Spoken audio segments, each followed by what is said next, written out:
Parties to a bill of exchange. Bill of exchange की 3 parties होती हैं। सबसे पहला होता है एक ड्रॉयर, और एक होता है ड्रॉई, और एक होता है पे। सबसे पहले हम समझते हैं ड्रॉयर क्या होता है। तो drawer is the person who makes और write the bills of exchange. Drawer is the person who has sold goods on credit और granted credit to the person on whom the bill of exchange is drawn. The drawer is entitled to receive money from the drawee.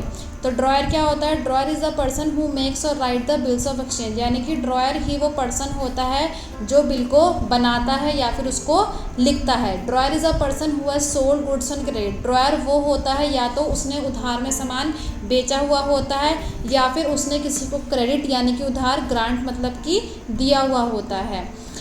The drawer is entitle to receive money from the drawee. और drawer ही क्या करता है? पैसे को receive करता है, जो कि कौन देता है?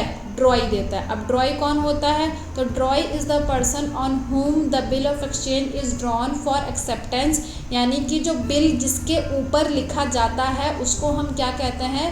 ड्रॉई कहते हैं। ड्रॉई कौन होता है?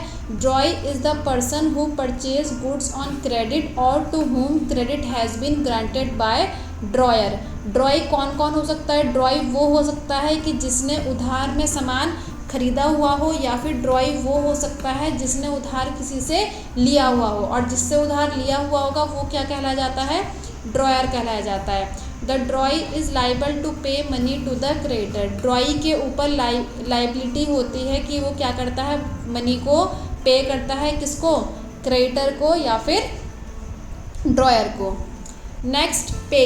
पे is the person who receive the amount from the ड्रॉई।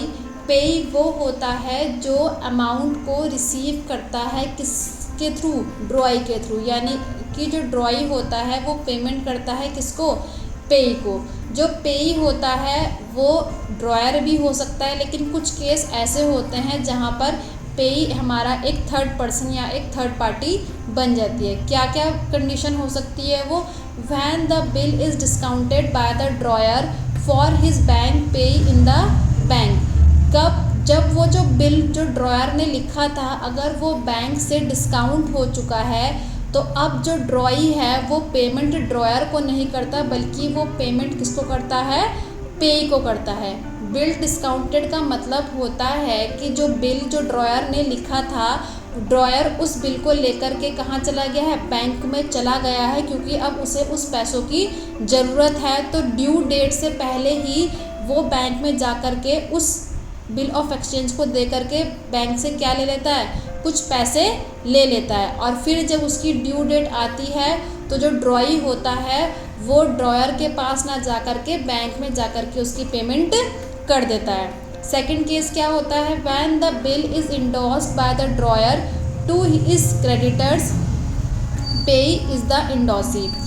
दूसरा कंडीशन क्या होती है कि जो हमारा ड्रॉयर होता है जब उसे किसी और को पैसे देने होते हैं तो वो पैसे ना दे करके उसे वो इंस्ट्रूमेंट यानी कि जो बिल हमने लिखा था वो उसको ट्रांसफ़र कर देता है। तो इस केस में क्या होता है कि जो हमारा ड्रॉई होता है वो ड्रॉयर को पैसे ना दे करके उस थर्ड पर्सन यानी कि पे को पैसे दे देता है, जिसको ड्रॉयर को पेमेंट करनी होती है। जो